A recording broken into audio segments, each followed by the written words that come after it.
transformados por ela. É isso que nós te pedimos, em nome de Jesus. Amém. Como vocês sabem, nós estamos caminhando para o final da parte mais prática do texto de Efésios, né? E nós temos estudado Efésios sobre esse tema, unindo todas as coisas, porque Paulo, na sua carta aos Efésios, e aqui é óbvio, né? Ele escreve, ele coloca essa tese, que Cristo é a convergência de todas as coisas. Em Cristo todas as coisas convergem. Em Cristo todas as coisas são criadas, ou melhor, em Cristo todas as coisas são recriadas, são redimidas, redimensionadas, renovadas, restauradas. Tudo o que pode pôr re na frente aí, né, de recondicionadas, você poderia colocar, porque a obra de Cristo ela é extensiva sobre toda a criação. Nada na criação não é redimido ou redimida pela obra de Cristo. Tudo é transformado. Todas as coisas. E o apóstolo Paulo deixa isso bem claro.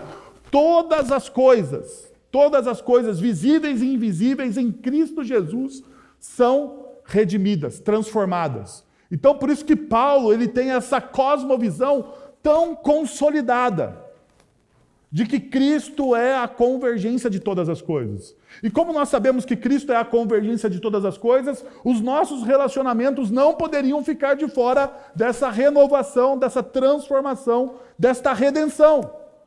Sendo assim, nós entramos no capítulo 5, discutindo Efésios capítulo 5, versos 18 a 21, e o nosso tema, a nossa tese foi que os relacionamentos maduros e saudáveis têm como fonte o Espírito Santo.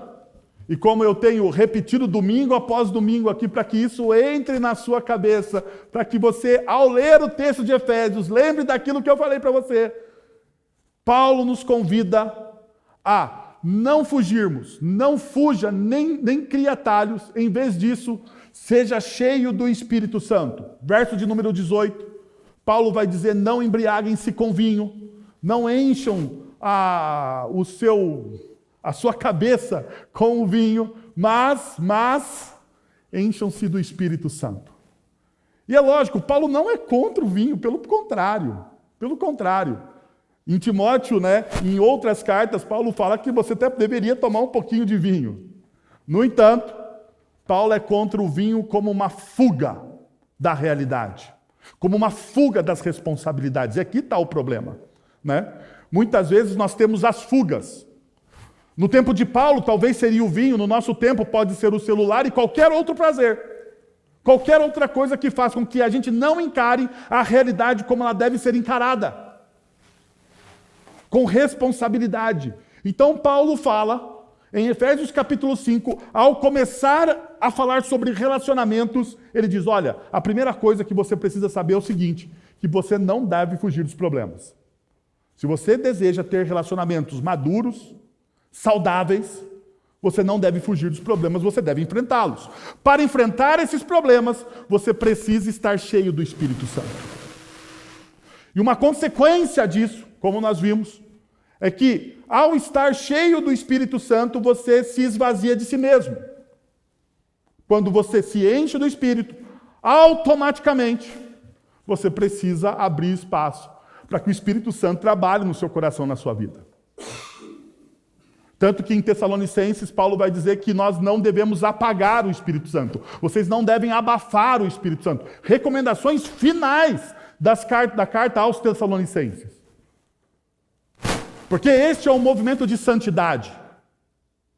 Paulo está trabalhando a santidade do povo. E isso aqui tem a ver, é uma sinergia. É uma ação de Deus em nós e através de nós. Deus está transformando o nosso caráter, moldando o nosso caráter, à medida que nós caminhamos no Espírito com Ele. Para alicerçar essa tese, nós olhamos de maneira muito especial para o verso de número 21, que diz, sujeitem-se uns aos outros por temor a Cristo. Sirvam uns aos outros, sujeitem-se uns aos outros, amem uns aos outros. E todos esses uns aos outros precisa ser, agora aqui uma palavra moderna que o pessoal gosta, empoderado. empoderado por Cristo Jesus.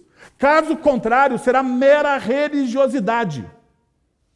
Ou seja, se você faz por fazer ou por uma simples virtude sua, sem amor, sem paixão, sem devoção a Cristo, é mera religiosidade. Paulo, então, aqui está fugindo de todo e qualquer tipo de religiosidade. Então, o que ele faz? Ele alicerça esses dois princípios no início do texto, que ele vai trabalhar relacionamentos, e ele vai dizer o seguinte: a partir de agora, nós vamos falar, então, sobre relacionamentos. Então, ele vai falar sobre esposas, sobre maridos, mas todo sobre o prisma de quê? De que você se submete, você serve através do poder de Cristo Jesus. Semana passada nós falamos sobre vocação, porque os pais pediram para que os filhos ouvissem. Hoje pela manhã tinha jovem aqui, muitos jovens, né? Muitos jovens, né? Então, os pais fizeram a lição de casa e trouxeram os jovens para a igreja pela manhã, tá bom? E agora, à noite, nós vamos trabalhar o segundo ponto, pais. Então, o nosso trabalho hoje é sobre os pais. Mas antes, deixa eu relembrar rapidamente o que nós vimos pela manhã. Quando nós trabalhamos os versos de 1 a 3 do texto de Efésios, nós vimos 3 pontos. Primeiro, o que os filhos deveriam fazer? Como que os filhos honram o seu pai e sua mãe? Como os filhos obedecem o seu pai? Como os filhos, através do relacionamento com o seu pai e sua mãe, glorificam a Deus? Primeiro, treinando o seu coração na humildade. E a gente viu, e a gente percebeu que os jovens, ou os nossos filhos, precisam obedecer. E esse obedecer significa ouvir, deixar-se orientar e submeter aos seus pais. Lembrando que tudo isso é feito no Senhor. Ou seja, em consonância à vontade de Deus. Uma segunda coisa que nós vimos é que se você deseja crescer, se você quer crescer, seja fiel no pouco. E o texto bíblico diz, pois isto é justo. E a ideia de justo aqui é aquilo que está em consonância à vontade de Deus.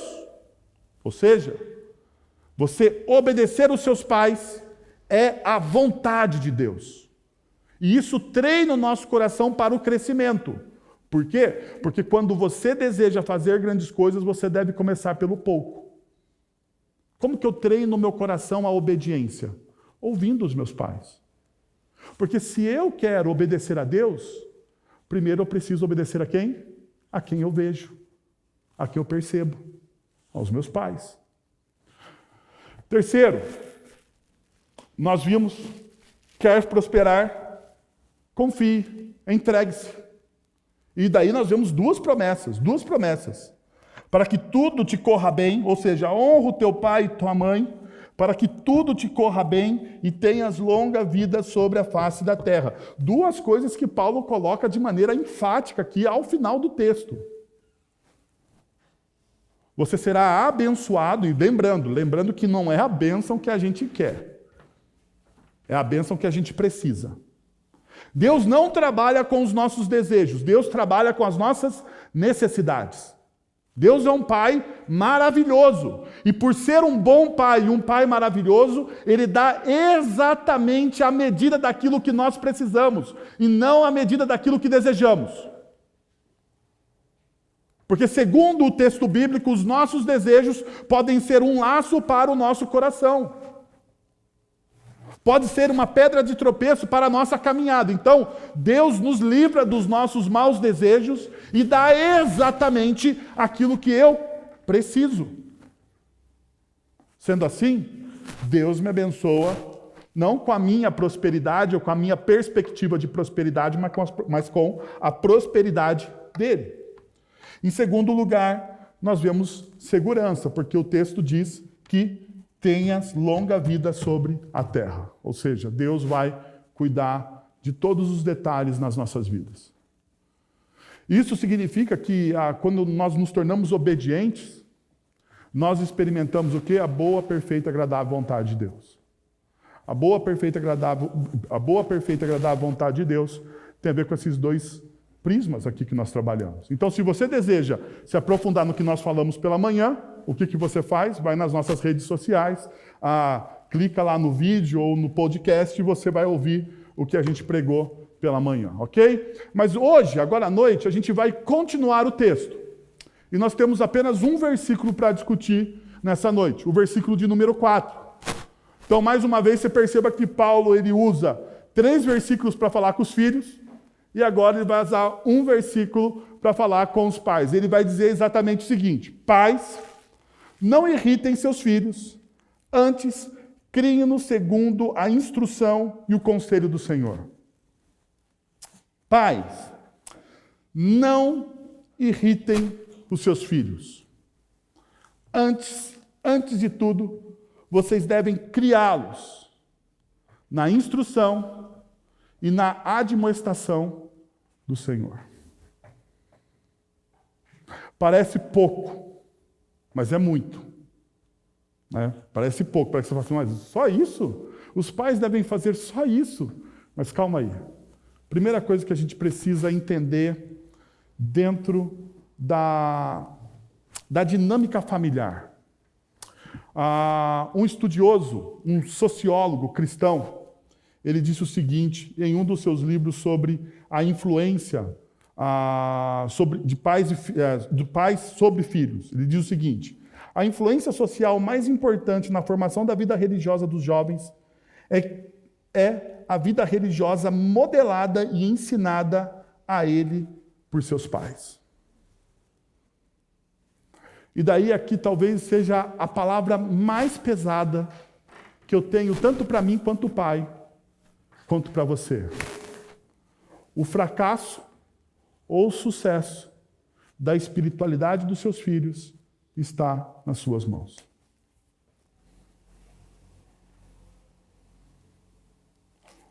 O fracasso ou o sucesso da espiritualidade do seu filho faz parte da sua responsabilidade enquanto pai.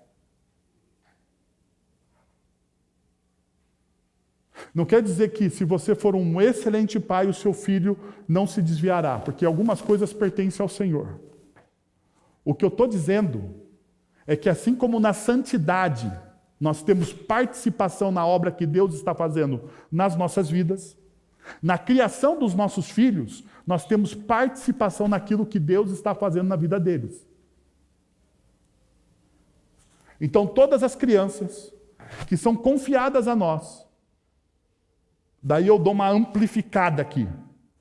Porque toda vez que nós batizamos uma criança na nossa comunidade, não sei se vocês se lembram, mas toda vez que nós batizamos uma criança na nossa comunidade, eu digo, primeiro, Deus não chama indivíduos, Deus chama o quê? Uma família, um povo. Deus não está salvando somente indivíduos, Deus está formando um povo para adoração. Segundo, que Deus estabelece aliança com os pais daquela criança e pela graça dada por Cristo Jesus, essa aliança é estendida aos nossos filhos. Terceiro, que todos nós, em uma igreja reformada, nós não temos a figura do padrinho e da madrinha. No entanto, toda a comunidade se torna o quê?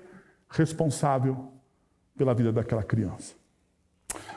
Então, meus irmãos, você sendo pai ou não de alguma criança, se você está envolvido em uma comunidade cristã, você de alguma forma, de maneira direta ou indiretamente, você ajuda a modelar a espiritualidade dessa criança. E daí, o Christian Smith, ele está dizendo exatamente isso. Que a forma como nós desenvolvemos a nossa espiritualidade vai modelar a vida dos nossos filhos. Então eu vou contar uma coisa para vocês que eu resolvi em casa. Quando vocês olham, quando eu chamo as crianças à frente, domingo de manhã, vocês veem que o Arthur pede sempre para orar. O Arthur fala, eu quero orar, papai, eu quero orar. Eu tenho que criar uns. Não vai orar hoje não. Mas por quê? Porque uma das coisas que eu determinei com a minha esposa é que antes de ensinar a doutrina, que é uma linguagem racional, nós iríamos ensinar a linguagem do coração, do relacionamento com Deus, que é a oração. Em casa, quando a gente senta para almoçar em família, eu falo, quem vai orar? Hoje a Bia, com 2 anos, diz, eu vou orar. E a gente ora com ela. Porque eu creio que a gente precisa ensinar as nossas crianças, os nossos filhos, a desenvolver, não um conhecimento abstrato a respeito de Deus, mas um conhecimento íntimo de quem Deus é. E a gente só desenvolve um conhecimento íntimo de quem Deus é, não pelas doutrinas, que são maravilhosas e nós precisamos aprendê-las. As doutrinas vão fortificar e corrigir os desvios da nossa fé, dos nossos achismos. No entanto, nós precisamos ter uma linguagem do coração na oração. E a linguagem do coração é essa, a oração. Então você precisa ter essa consciência a partir de hoje, na sua caminhada, enquanto pai. Que a forma com que você adora, o seu filho vai adorar. A forma com que você ora, o seu filho vai orar. A forma com que você lê as Escrituras, o seu filho vai ler as Escrituras. E você vai modelar a espiritualidade do seu filho. Assim como nós, como igreja, vamos modelar a espiritualidade das nossas crianças e dos nossos jovens. Sendo assim, perceba a responsabilidade. O Instituto Barna, ele deu 6 razões pelas quais os jovens cristãos deixam a igreja, mas eu vou falar só de uma, que é a segunda razão.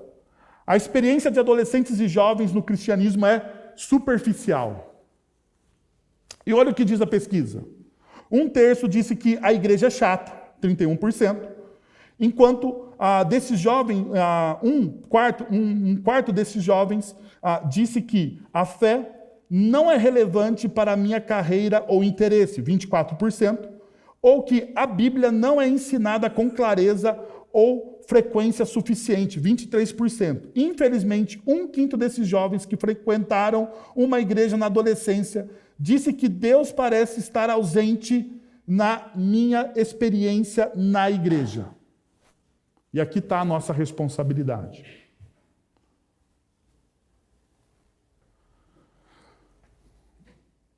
A cada 10 jovens que entram na universidade,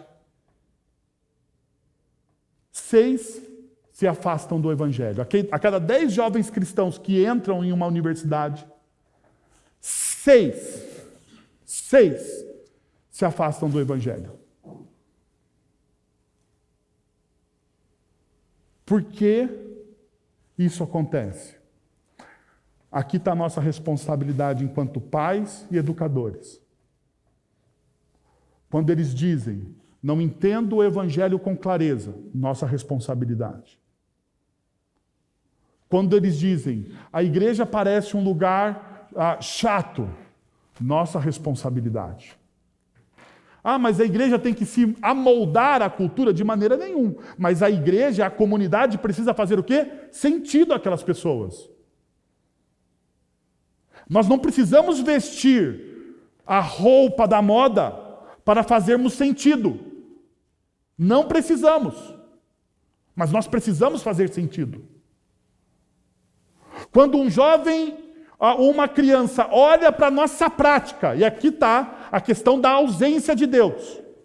Quando um jovem ou uma criança olha para o nosso discurso, mas não vê o nosso discurso em consonância com a nossa prática,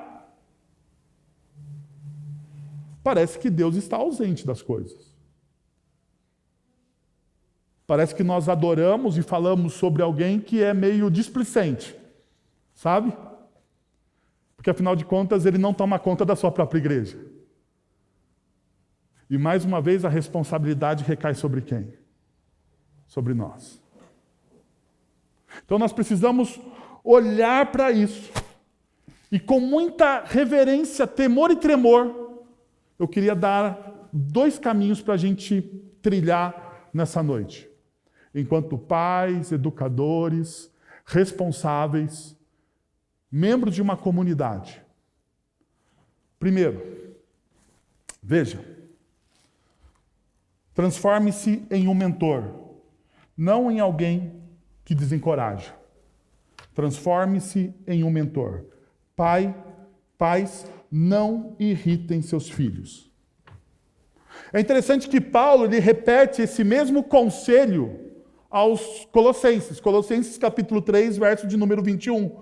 Pais, não irritei os vossos filhos, para que não fiquem desanimados. Perceba, existe aqui uma consonância. Parece que Colossenses é uma carta irmã da igreja, da carta aos Efésios. Mas 2 coisas precisam ser entendidas nesse irritem. Primeiro, a ideia de irritem aqui, não os amargurem. A ideia de irritar é, pais, não provoquem amargura no coração dos seus filhos. Segunda possibilidade é, pais, não deixe o coração dos seus filhos com uma disposição de ânimo irado. Qual é a consequência disso? Dessa amargura e desse ânimo irado? Perceba, Colossenses nos dá a resposta para que não fiquem desanimados. Pais, não irritem os seus filhos. Para que não fiquem o quê? Desanimados. Paulo ele coloca a responsabilidade nos pais, nos educadores, nos líderes. E se os nossos jovens estão desanimados, talvez seja o momento da gente olhar para aquilo que nós estamos fazendo. Fazer um momento de autoexame como igreja. Será que a nossa pregação, a nossa forma, não a nossa essência, porque a nossa essência está na palavra de Deus, e a nossa essência não deve mudar em nenhum, a nossa doutrina não deve mudar em nenhum centímetro, nem à direita nem à esquerda. No entanto, a forma é mutável.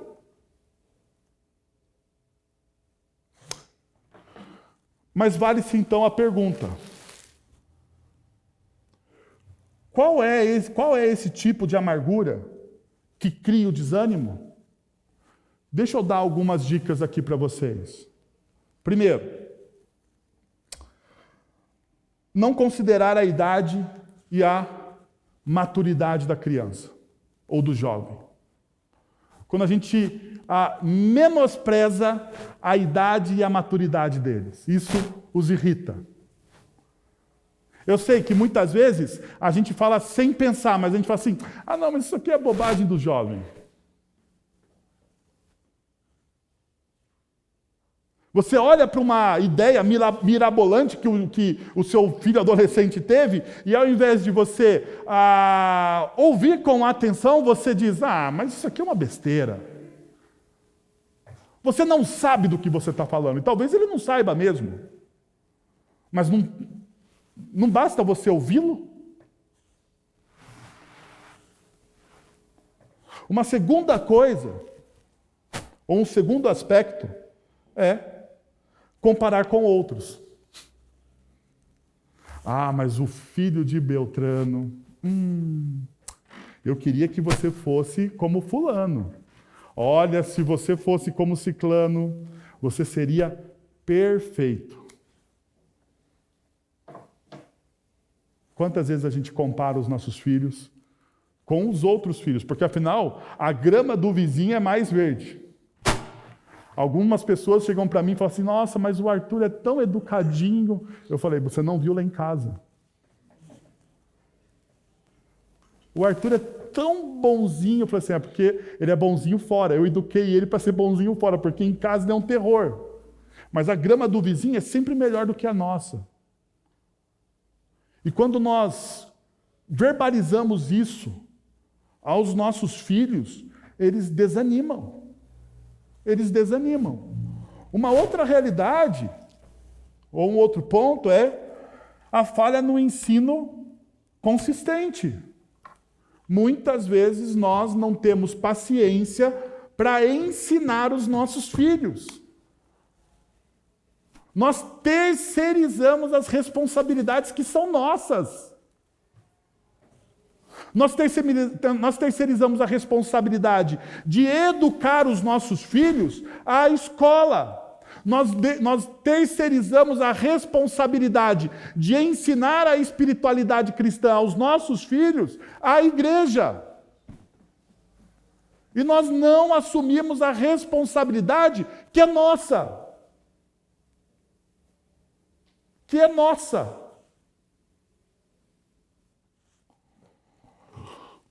Uma outra coisa é que falhar em expressar aprovação e amor. A gente tem dificuldade em elogiar, às vezes. A gente tem dificuldade em dizer eu te amo. A gente falha nisso. Ora, se nós estamos modelando os nossos filhos, nós precisamos elogiar os nossos filhos, os nossos jovens, as nossas crianças, quando eles acertam. Ainda, impor disciplina sem motivo justificável. Quando você disciplina o seu filho e ele não sabe por que está sendo disciplinado. Ou se aquela disciplina geralmente, ela realmente se justifica. Você está só disciplinando ele porque você ficou irritado.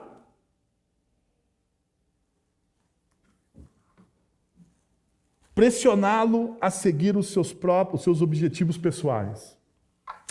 Eu queria tanto que você fosse médico, engenheiro, astronauta, advogado, jogador de futebol.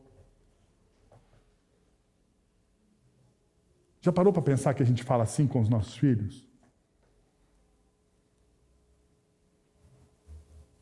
Eu gostaria tanto que você fosse isso.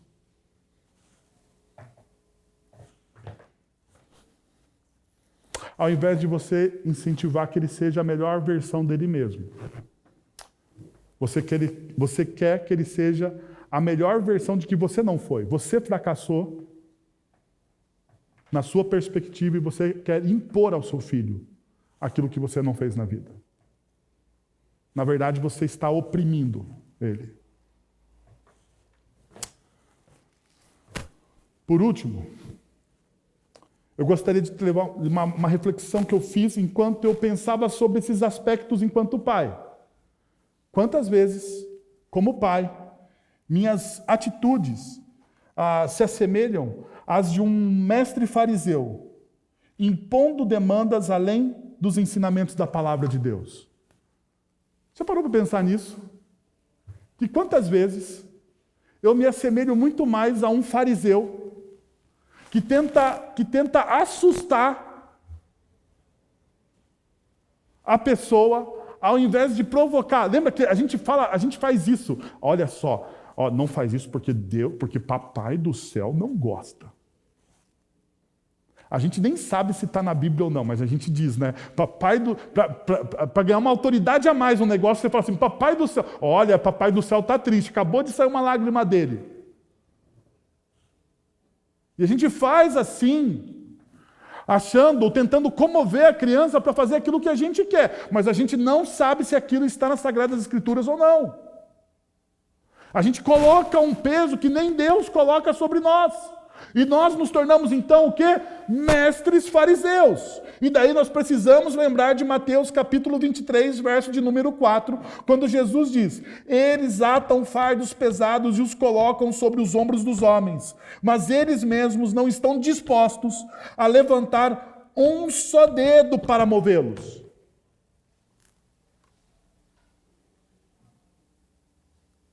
Nós Colocamos fardos pesados demais nos ombros dos nossos filhos, daí eles desistem da comunidade, eles desistem do evangelho, e a gente acha que a culpa é da igreja, a gente acha que é culpa de fulano, do pastor de jovens, de Beltrano, mas nunca nós fazemos um autoexame daquilo que nós fizemos ou trabalhamos no coração dos nossos filhos.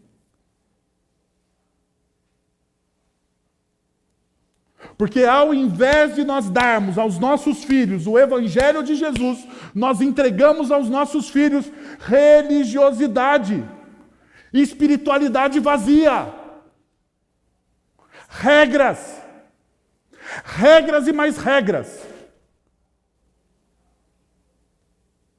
Eu não sei se está claro para vocês, mas me parece que quando nós estamos lidando com as crianças, ao invés de nós ensinarmos o evangelho da graça, nós ensinamos o evangelho da regra. Não pode, não toque, não olhe, não faça. Não experimente. Não que você não deva dar disciplina e que você não deva falar o não. Mas você precisa ensinar mais do que o não, mais do que a regra. Você precisa ensinar o evangelho da graça. Por isso que a esposa do Martin Lloyd Jones, a Sally Lloyd Jones, diz o seguinte no seu livro sobre a história do evangelho para crianças. Algumas pessoas pensam que a Bíblia é um livro de regras, que diz a você o que deve e o que não deve fazer. A Bíblia certamente tem algumas regras. Elas mostram como a vida funciona melhor. E lógico, se você olha para os mandamentos, para os princípios, para o Sermão do Monte, para o Evangelho de Jesus e as regras dele, essas regras vão ajudar você a viver de maneira melhor. No entanto, a Bíblia não é principalmente sobre o que você deve e não deve estar fazendo. A Bíblia é sobre Deus e o que Ele fez por você.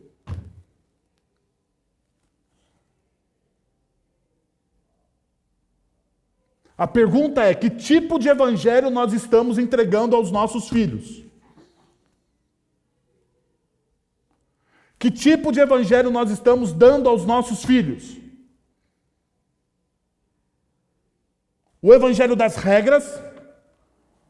Ou o evangelho muito maior? O evangelho da história de Deus, daquilo que Deus fez na cruz do Calvário por nós como seu povo, por Ele como aquela pessoa, como indivíduo?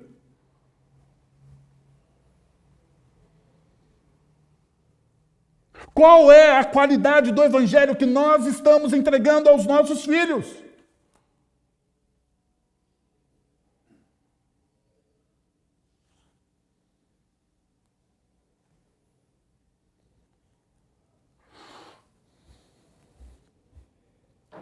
A qualidade do evangelho que nós estamos entregando aos nossos filhos vai determinar se nós vamos animá-los ou desanimá-los na caminhada do evangelho.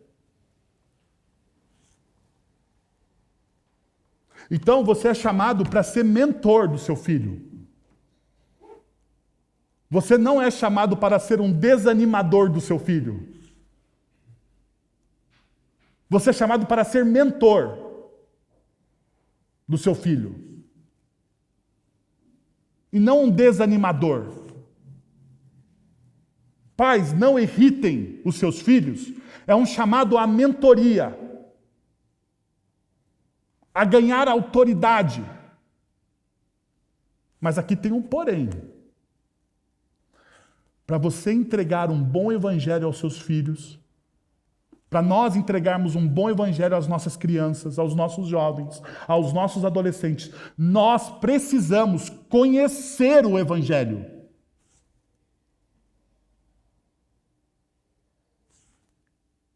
Nós precisamos conhecer de maneira profunda o evangelho. Porque, mais uma vez, se nós não conhecermos o evangelho, nós vamos entregar os nossos achismos, as nossas regras, que são muito mais humanas do que graça.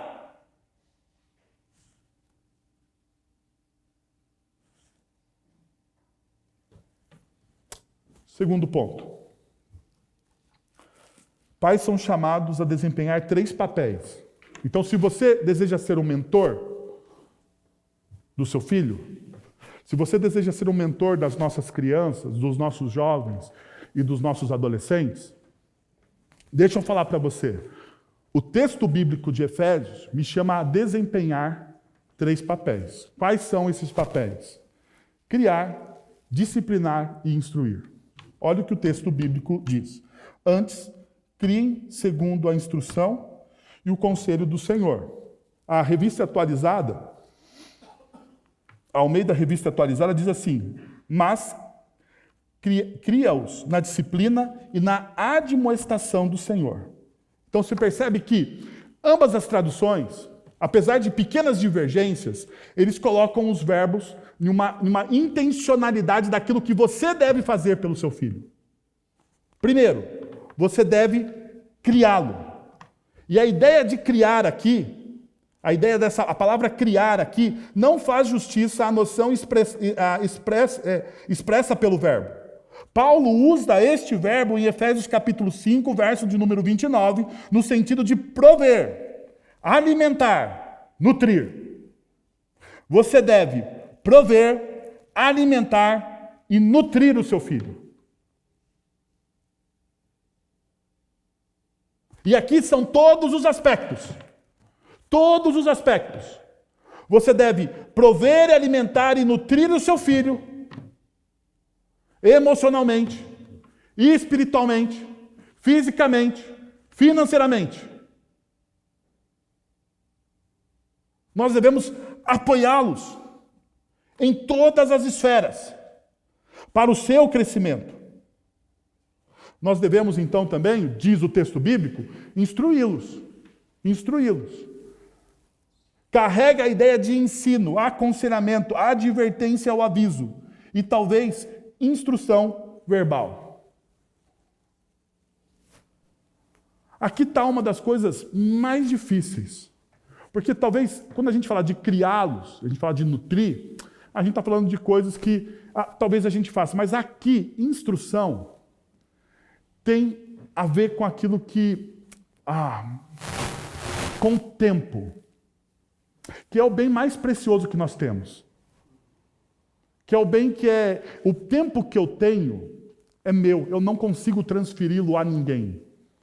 Eu não consigo pegar alguns anos de vida meu e dar ao meu filho. Não consigo dar à minha esposa e a ninguém da comunidade. Esse tempo que eu tenho é reservado somente a mim.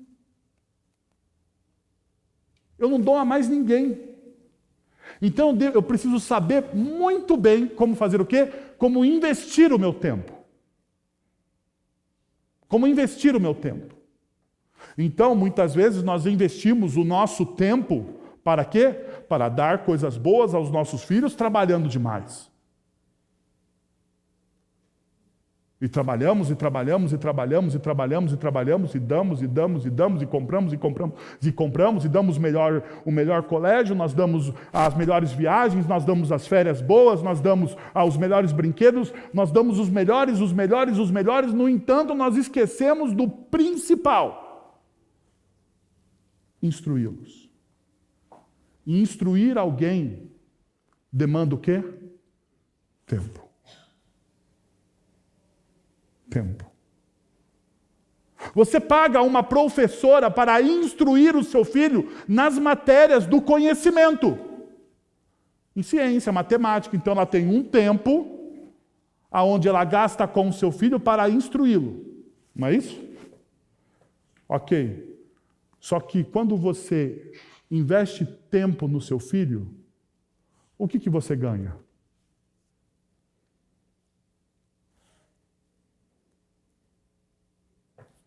Na lógica da nossa cultura, o que você ganha? Vamos lá, gente.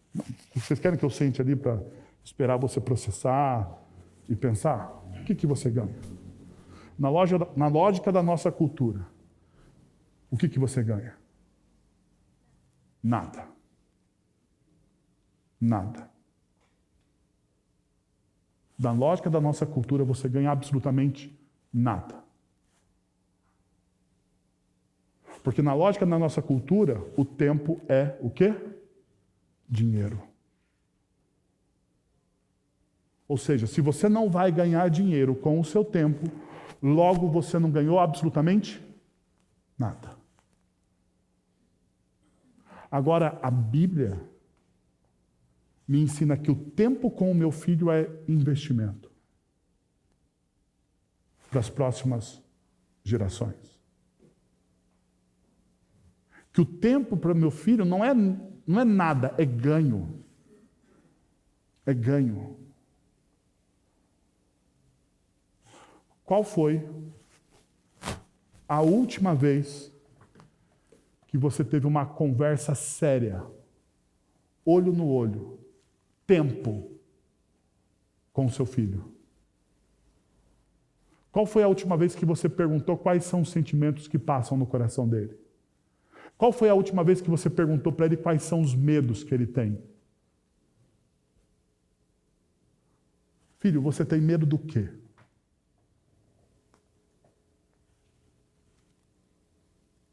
O que você gosta de fazer, filho?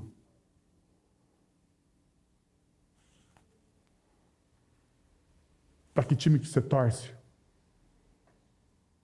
Qual é a sua comida preferida?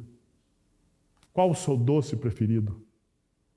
Qual o seu herói preferido? Qual o seu youtuber preferido? Porque hoje é assim. Talvez você não tenha respostas sobre as coisas que o seu filho gosta. Cara, o que está acontecendo? O seu filho é um estranho para você?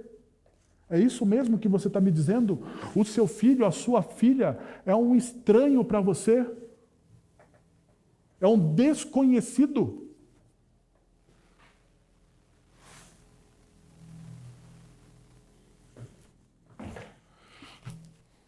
Por último, Paulo diz que nós devemos discipliná-los. Implica em treinamento. Disciplina não é você cercear o seu filho. Não, mas significa que disciplina significa que você vai treinar o seu filho. Incluindo medidas punitivas, lógico, porque disciplina tem medidas punitivas. Essa mesma palavra é empregada em Hebreus capítulo 12 para descrever a correção exercida pelo Pai Celestial sobre nós, tendo como objetivo o nosso aprimoramento. Disciplina não é para você descontar a sua raiva sobre o seu filho, a sua falta de paciência, a importunação que ele fez com você. Disciplina para você aprimorar o caráter do seu filho, lapidar o caráter do seu filho, treinar o caráter do seu filho. É assim que a disciplina cristã deve agir. Por quê? Porque é assim que Deus age com a gente. Deus nos disciplina para que possamos crescer, para que possamos melhorar. Deus nos disciplina por amor e não por raiva. Ou seja, Deus não nos disciplina porque nós somos maus meninos, fizemos coisas erradas. Deus nos disciplina para que cresçamos, para que abandonemos os nossos vícios, para que santifiquemos o nosso coração. Por isso que Deus nos disciplina. Então essa disciplina é por amor. O amor está no começo, no meio e no fim de toda e qualquer boa disciplina.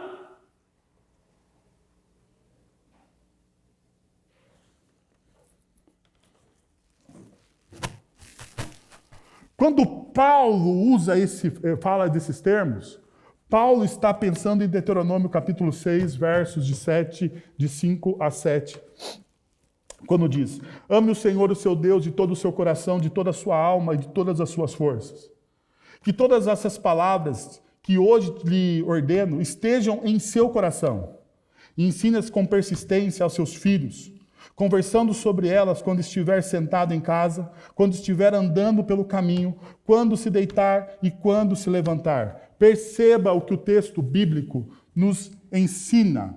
Ele diz: ame o Senhor, o seu Deus, de todo o seu coração. Como pai, é crucial que todas as áreas da minha vida sejam impregnadas pelo amor de Deus.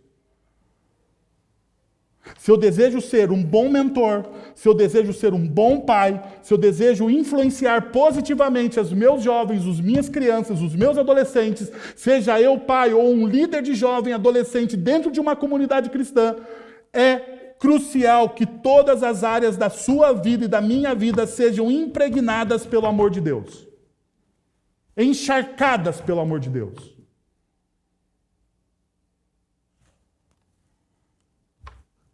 Segundo, devo me tornar um exemplo de obediência e submissão à palavra de Deus para a minha família. Que todas essas palavras que hoje lhe ordeno estejam aonde? No seu coração.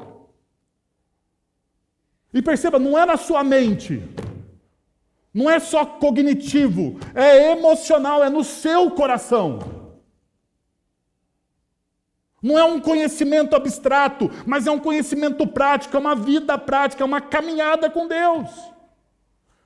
Então, se você deseja mentorear, influenciar, impactar a vida de jovens, adolescentes e crianças, sendo os seus filhos ou não, estando na liderança de uma comunidade cristã ou não,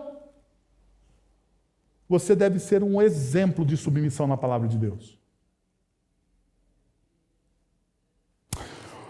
Deixa eu dar um parênteses aqui, porque quando a gente fala dessa forma, você pensa, nossa, eu preciso ser perfeito. Não. Porque perfeição, meus irmãos, nós não temos aqui. Ok?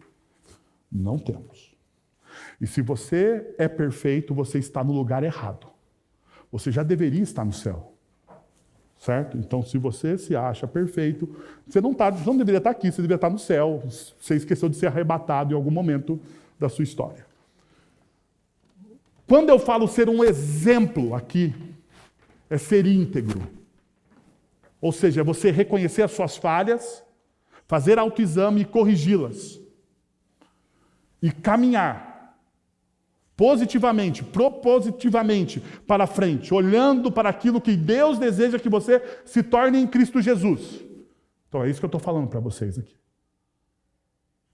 Terceiro. Para ensinar é necessário cultivar a paciência e a disciplina. Ensine-as com persistência aos seus filhos. Ensine como? Persistência, constância, com paciência, porque você vai precisar repetir 280 vezes para o seu filho algumas coisas e vai demorar 280 vezes, até mais, para ele entender aquilo que você está falando. Então você precisa ter o quê? Resiliência, você precisa ter constância. O segredo e o sucesso de qualquer projeto na sua vida chama-se constância. Constante. A vida não é uma maratona de 100 metros rasos. Ensinar e instruir, mentorear uma criança, abençoar a vida dos nossos jovens não é uma maratona dos 100 metros rasos. Não é uma corrida dos 100 metros rasos, mas é uma maratona, ou seja, é longa. E para você vencer uma maratona, você não precisa de velocidade. Você precisa do quê? Constância.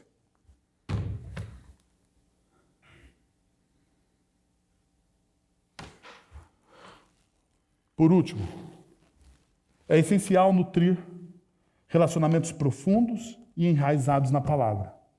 Olha o que o texto diz. Converse sobre essas palavras. Converse sobre as Sagradas Escrituras. Converse.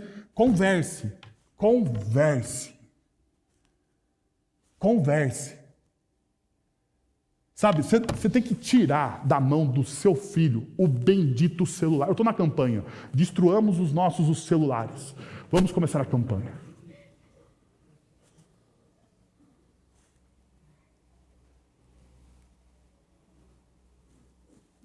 Eu sou apaixonado, vocês sabem disso, eu sou apaixonado por tecnologia, não tem como esconder. Não tem como esconder. No entanto, eu estou percebendo que a tecnologia está roubando as nossas conversas, os nossos relacionamentos. A tecnologia está nos tirando as nossas famílias. As pessoas sentam em uma mesa e, ao invés de conversarem, ficam olhando o bendito do celular.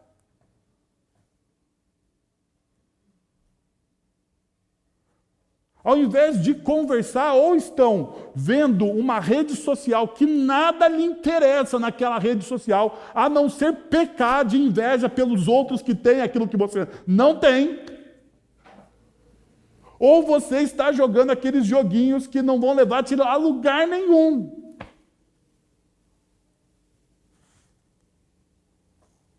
E está roubando de você a conversa. O texto bíblico diz: converse.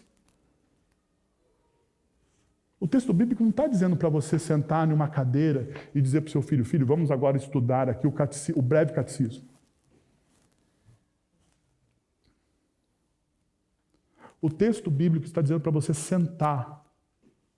E perceba que o texto bíblico diz: converse sobre elas quando estiver sentado em casa, quando estiver andando pelo caminho, quando se deitar e quando se levantar. É na dinâmica da vida.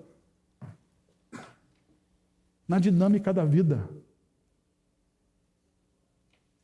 Quando você olhar uma bela paisagem, você estiver com o seu filho, com o adolescente, com a pessoa que você cuida, você olha aquela paisagem e você fala assim: quem fez isso aqui?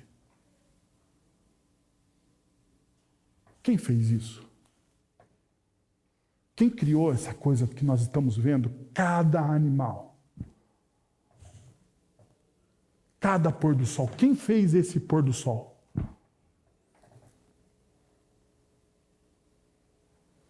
Uma vez eu estive pregando em João Pessoa. Não sei se você já teve a oportunidade de estar em João Pessoa, mas pela graça de Deus eu estive lá. E dizem, o pessoal de João Pessoa, eles dizem que o pôr do sol em João Pessoa é o pôr do sol mais bonito do Brasil. E eu tive a oportunidade de estar lá no pôr do sol, óbvio. Então, realmente é muito bonito. Não sei se é o mais bonito, mas é muito bonito. Enquanto eu via o pôr do sol, eu com algumas pessoas, eu olhava e falava: cara, Deus fez esse espetáculo. E ele é de graça. Deus fez algo maravilhoso. E ele é de graça. Você não precisa pagar para entrar naquele espetáculo. Deus fez aquilo. E isso serve de oportunidade para você conversar com as pessoas sobre o que Deus fez, sobre o seu filho, ensiná-lo. Que Deus faz um espetáculo todos os dias. Que Deus nos dá a oportunidade de viver todos os dias, de respirar todos os dias. De acordar. De se alegrar, de dar risada juntos. Eu sou pai de 3 crianças. E não existe coisa mais gostosa do que a risada de um filho. É ou não é? Quem é pai sabe. Quem não é, e vai ser um dia, vai perceber isso. Não existe coisa mais gostosa do que a risada do seu filho. E não tem como você não agradecer a Deus pela risada do seu filho. É na dinâmica da vida que você conversa sobre espiritualidade com o seu filho. É assim. O seu relacionamento, mas você precisa conversar com ele. Agora, se o seu filho é um estranho para você, você não vai conseguir fazer isso. Sabe por quê? Hoje pela manhã, os jovens que estavam aqui, quase me pegaram ali no final do culto. Falaram: pastor, vem cá, queremos bater um papo. Eu fui embora. Mas porque eu falei das sombras da geração deles. Mas uma das luzes dessa geração é que eles sabem quando a coisa é falsa. Eles sabem quando o movimento é artificial. Então, para o seu relacionamento com o seu filho, com a criança, com o adolescente, não ser artificial. Você precisa ter vivência com ele. Não pode ser fake. Você precisa construir isso com várias e várias conversas.